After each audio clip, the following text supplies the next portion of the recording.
Ассалаумағалейкум, ағайын. Бүгінгі қасиетті дастархан басында бас қосуымыздың себебі бір әулеттің аяулы қызының ұзатылу тойы. Бұл әр қазақ шаңырағы үшін ең үлкен қуаныш, әрі жүректі толқытатын сәт. Бүгін ата-ана жүрегі тебіреніп, көздерінен қуаныштың, сағыныштың жасы тамып отыр. Себебі еркелетіп өсірген қызы енді басқа әулеттің келіні болғалы отыр. Бұл өмір заңы, ұлт дәстүрі, ұрпақ жалғастығының нышаны. Қыз баланы тәрбиелеу, гүл өсірумен теңдейді дана халқымыз. Міне, сол гүл бүгін жайқалып, жаңа баққа, жаңа өмірге аттанып барады.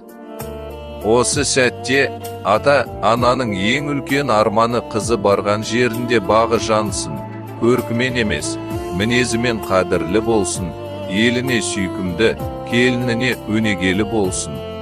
Қыз баланың төркіні мәңгілік тірегі. Бүгін сен төркіннің аманатын арқалап бара жатырсың, қызым. Аманат абырой, аманат тәрбие, аманат ата-ана үміті. Осы үмітті ақтап барған еліңе, жарыңа, ата-енеңе мейіріміңмен, инабатыңмен, еңбекқорлығыңмен сүйкімді бол.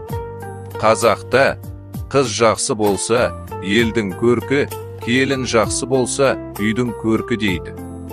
Біз сенің барған жеріңде сондай келін, сондай абыройлы жан болатыныңа сенеміз. Жолың ашық болсын, қызым. Жолыңда гүл боп көктем болсын, қанатыңды кеңге жай, арманың асқақ болсын.